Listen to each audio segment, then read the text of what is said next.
Welcome back to the deep dive. Today we're tackling a topic that, I'll be honest, usually conjures up some very specific, very folklore-heavy images. Oh, absolutely. You know the ones. Fairy tale witches stirring cauldrons, maybe, like a toad sitting on a lily pad. Or just that playground insult from the third grade that everyone remembers. We were talking about warts. It's definitely one of those topics that comes with a lot of baggage. Yeah. But today, we aren't just talking about the garden variety bump you might find on a knee or a thumb. Right. We are diving into a specific, very distinct, and frankly kind of weird type called Filiform warts. Yeah, the Verruca filiformis, if we want to get technical. Exactly. And before you tune out thinking, I don't have warts, I don't need to know this, here's the thing. These aren't just those rough, greeny mounds. These are fascinatingly different. They're common. They have a very unique look. And this is the kicker. They have a really unfortunate habit of showing up exactly where you do not want them. Which is 9 times out of 10, the face. Yeah, the face. So we're basing this deep dive on a really comprehensive guide from Era Organics. Our mission today is to demystify these sudden, spiky skin invaders. Right. We really want to understand the microbiology of, what they are, why they look the way they do, and most importantly, how to get rid of them without turning a minor skin issue into a major facial disaster. And that disaster part is key. Because as we'll see, treating these is not quite as simple as slapping on a bandage and hoping for the best. The skin on your face is a totally different ballgame compared to the skin on your foot. Completely different. So let's start with the visual, because that is really the hook here. When I read the description in the source material, I was surprised. I usually think of a wart as a mound, like a dome, a little cauliflower sitting on the skin. But the source describes these as projections. Yes. If we were drawing a police sketch of this suspect, you wouldn't be drawing a dome. You would be drawing long, narrow stalks. The scientific name actually gives it away. Filiform literally means thread-like. So we aren't talking about a bump. We're talking about something that grows out from the skin. Precisely. We're talking about growths that are 1 to 2 millimeters long, sometimes stretching up to 3 or even 5 millimeters. 5 millimeters doesn't sound like much on a ruler, but when it's sticking straight out of your chin or your eyelid, that is massive. It's huge. And the source describes them as looking like tiny brushes or threads extending from the skin. They can be flesh-colored, pink, or sometimes a little darker than the surrounding skin. And here is a detail that really helps identify them. They often don't grow alone. Oh, really? Yeah, you might see multiple stalks emerging from a single base. Like a little fringe. Exactly. Like a small fringe or kind of like a tiny sea anemone on the skin. The finger-like description is what really stuck with me. It's such a strange image, tiny fingers growing out of your face. But let's unpack the structure a bit. It's not just a piece of dead skin, right? There is something active going on inside that stalk. This is where it gets a little gross, but also kind of cool, scientifically speaking. That finger analogy is actually quite accurate regarding the internal structure. Inside each of those tiny stalks is a living blood vessel. Wait, the wart has its own plumbing. It does. It's not just sitting on top of you, it's plugged into you. The virus basically hijacks your body's infrastructure. A capillary runs right up the center of the stalk to provide nutrients to the viral cells, keeping them alive and growing. So that explains the dots people talk about. Yes. If you look really closely at one of these, or if a doctor uses a dermatoscope, which is basically a skin microscope, you might see tiny black or red dots at the very tip of the stalk. Those aren't dirt. They're the ends of those capillaries. That makes total sense. And it also explains another fun feature mentioned in the notes, the bleeding. Right. Because it is highly vascularized, if you accidentally nick one while shaving, or if you catch it on a towel and rip it, it bleeds. And because face and scalp skin is already rich in blood vessels, it tends to bleed quite a bit more than you'd expect for such a tiny thing. Okay, that is really good to know. So just to be crystal clear for everyone listening, how do we distinguish this from the warts we might be more familiar with? It's all about the shape and texture. Think of a common wart, the kind you get on your hands or knees. Those are dome-shaped, grainy, and have that rough cauliflower texture. They have a wide base. Right, the classic witch wart. Exactly. Then you have flat warts. Yeah. As the name suggests, they are smooth and flat-topped, only slightly raised. But they usually show up in large groups, like 20 to 100 at a time. They're almost like a rash of bumps. Wow, 100 at a time. Yeah, it's intense. But the filiform wart is the only one that is a projection. It grows outward in a narrow stalk rather than sitting as a mound on the skin. That is our absolute key differentiator. So we know what they look like. Now let's talk about location. Because you mentioned earlier that they like the face. Why? Why do they have to choose the one place everyone looks at? It feels incredibly unfair, doesn't it? But according to the source, they have a strong preference for thin, moist skin, and the face and neck are prime real estate for that. Can we get specific? Where exactly are we spotting these invaders? Unfortunately, they love the sensitive spots. The eyelids are very common. Ah, that makes me cringe. Just the idea of something growing on the eyelid. It gets worse. They often grow near the lash line. Mm-hmm. So every time you blink, you might feel this little scratch or irritation. It can actually interfere with your vision if it gets big enough, or just constantly irritate the eye. Okay, eyelids. Where else? The lips, Ah. specifically the vermilion border, that distinct line where your lip meets the regular skin. It's a transition zone, and the virus loves it there. And because the lips are so mobile, we're always talking, eating, drinking. Having a growth there makes everything uncomfortable. I can imagine. It's not just about looks. It's physically annoying. Absolutely. The nose is another hot spot. On the bridge, the tip, or even just inside the nostril opening, which is incredibly bothersome. Inside the nostril. Yeah. The neck is common too, often where a collar or necklace might rub against the skin. And they can even hide in the scalp, getting caught in your comb. The source mentioned a reason for this facial preference, right? It's not just random bad luck. No, it's not random at all. It connects back to how the virus enters. These are areas we touch constantly. We rub our eyes, we wipe our mouths, we scratch our noses, and for many people, we shave these areas. Shaving is essentially dragging a sharp blade across your skin. Exactly. Yeah. Even if you don't cut yourself visibly, you're creating microscopic abrasions, tiny little gates that are wide open for a virus to slip through. Which brings us neatly to the culprit. We keep saying virus, so what specifically are we dealing with here? We are dealing with HPV, the human papillomavirus. Now, I want to clarify something immediately because HPV covers a massive family of over 100 viruses. We aren't talking about the scary high-risk strains associated with severe health issues here. These are the cutaneous types. Correct. The Aero Organics Guide points to strains 1, 2, and 4. Strain 1 is usually associated with plantar warts on the feet, but it can be involved here. Strain 2 is a very frequent flyer when it comes to both common and filiform growths on the face. Strain 4 is often linked to those small, grainy warts on the extremities. Okay, so a few different culprits. Yeah, but in the context of filiform warts, they all act similarly once they get in. And what is that action? What is the virus actually doing to the skin to make it grow a finger? It's hijacking the production line. The virus enters through that tiny cut we mentioned and targets the basal layer of the epidermis, the bottom floor of your skin factory. It triggers an overproduction of keratin. Keratin is the protein in our skin and nails, right? Exactly. It's hard and durable. The virus causes the skin cells to divide rapidly and produce way too much keratin. But here's the interesting mechanism. Instead of spreading out flat like a normal skin layer, this rapid division pushes the cells outward, stacking them up into that long, thin stalk. It's like a skin 3D printer gone haywire. That is a perfect analogy. It just keeps printing up, stacking layers on top of layers on the z-axis, creating that projection. And here is where it gets really interesting, or maybe disturbing, depending on how you look at it. This doesn't happen overnight.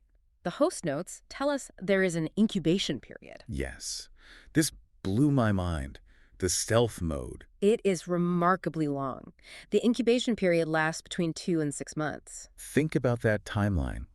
If you wake up with a filiform wart today, you didn't catch it yesterday. You might have picked up the virus half a year ago. So if I have one appear on my chin in August, I might have shaken hands with someone or used a gym towel back in February. Precisely.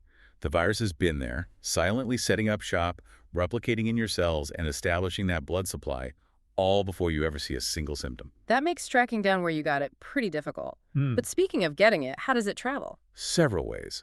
Direct contact is the obvious one. Skin-to-skin contact with someone who has a wart. If you touch the wart, you pick up the virus. But the virus is also pretty resilient on surfaces. We call these fomites. Fomites. That is shared items, right? Right. Towels, razors, makeup brushes. The virus can survive for hours on damp items. So if you use a towel that someone with a wart just used, you are at risk. And then there was this term auto-inoculation, which sounds very sci-fi, but I have a feeling it means something simpler. It means self-infection. It's when you spread the virus from one part of your own body to another. Like the itch cycle. Exactly. Say you have a wart on your chin. You touch it, maybe pick at it a little while you're thinking or watching TV. Now the virus is under your fingernail. 10 minutes later, you rub your itchy eyelid.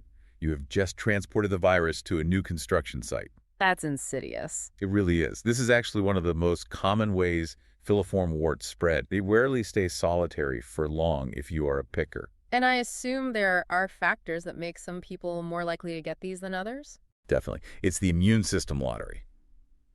If your immune system is robust, it often recognizes the HPV intruder immediately and kills it before it can start building a stalk. But if your defenses are down, whether that's from age, medication, stress, or conditions like HIV, the virus has an easier time taking hold. So we know what they are and how we get them. Let's talk about what it feels like to have one. Because the source says they're generally painless, right? Generally, yes. The wart itself doesn't have pain receptors that fire just for existing. They're usually asymptomatic. But there is a practical annoyance that the source calls out, the snag factor. This is the big one. Because they project outward, they catch on things. You pull a sweater over your head, snag. Yeah. Run a washcloth over your face, snag. Ouch. And because of that blood vessel inside, that snag can cause bleeding and discomfort. It's not the wart itself hurting. It's the mechanical irritation of it getting pulled. It can become inflamed or sore just from that daily friction. And unlike that incubation period, which is super slow, the growth itself isn't, is it? No, that is another distinct feature. Filiform warts tend to develop rapidly. Once they break cover, they can go from a tiny speck to a noticeable stalk in a matter of weeks. So if you suspect you have one, how does a doctor confirm it? Do they need a biopsy? Usually no. A doctor can diagnose it just by looking at it. The shape is so unique, they might use a dermatoscope to look for those little capillary dots we mentioned. They would usually only do a biopsy if the growth looks irregular or suspicious, just to rule out skin cancer. But 9 times out of 10, they know it when they see it. Okay, let's get to the part everyone is waiting for. You have the thing on your face. You want it gone. The source is pretty clear that there is a right way and a risky way to do this. And the stakes are higher here because it is your face. If you have a wart on your foot, you might be less worried about a tiny scar. But on your eyelid or lip, you care about the cosmetic result. So what is the gold standard? What happens if I go to a professional? The medical options are very effective. The most immediate one is excision, often called the snip method. Which is exactly what it sounds like. Yes. It sounds blunt, but it's elegant. The doctor numbs the area with a little local anesthetic, usually lidocaine, and uses special curved surgical scissors to cut the stalk off at skin level. Gone in 60 seconds. Basically. They might apply a little chemical cautery to stop the bleeding, but you walk out with the wart gone immediately. Then you have electrosurgery or cauterization. This involves burning off the tissue using an electric current. Right. The benefit here is that the heat seals the blood vessel as it works. So there's minimal to no bleeding. It's very clean, though you do have the smell of burning tissue, which some people find unpleasant. That sounds intense but effective. What about freezing? Cryotherapy. This is liquid nitrogen. Doctors have tools that are much more precise than the drugstore sprays. They can apply the nitrogen directly to the stalk. It freezes the water inside the cells, destroying the virus-infected tissue. Is that a one-time thing? Not always. Cryotherapy might take 1 to 3 treatments because you're trying to kill the virus in the tissue without damaging too much surrounding skin. The wart eventually blisters and falls off. And lasers. I saw lasers mentioned. Laser therapy is usually reserved for difficult spots or very sensitive areas where precision is absolute key. It's highly effective but can be more expensive. What about the healing? If I get this snipped or burned off, am I walking around with a giant scab? Not usually. Yeah. With professional removal, the source says the skin heals like a small scrape or blister within about 14 days. And crucial point here, scarring is rare if it is done by a pro who knows how to handle facial skin. Because the root of these warts is in the epidermis, they don't have to dig deep. If done by a pro, that is the key phrase, because I know, and you know, that people are tempted to handle this at home. They see a wart removal kit at the pharmacy and think, you know, I can save a copay. And this is where the expert in me has to put up a giant stop sign. The source strongly advises caution against using over-the-counter stuff on filiform warts. Why? Is it just not strong enough? Actually, it's often too strong, or rather too indiscriminate. Take salicylic acid, which is in most wart kits. It works by burning away layers of skin. It's a keratolytic. That's fine for the thick, callus-like skin on your heel, but the skin on your eyelid or lip is incredibly thin. So if you put that acid there, You risk a chemical burn. You are burning through the skin much faster than you would on your foot. You might get rid of the wart, but you will likely replace it with a permanent scar or pigmentation damage. And near the eye, It's just dangerous. Yikes. Okay. What about the freezing sprays you can buy? They just aren't precise enough. Those cans are like using a shotgun when you need a sniper rifle. You can't control the spray well enough to hit a 1 millimeter stalk on your eyelid without hitting the healthy skin around it.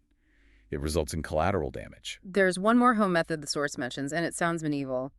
Ligation, the string method. Yeah, this is the old tie a horse hair around it trick. The idea is to tie a string tight to cut off the blood flow so it falls off. Does it work? Technically, it can cause the tissue to die, but the source warns that it carries a high risk of infection and pain. And remember, these things bleed.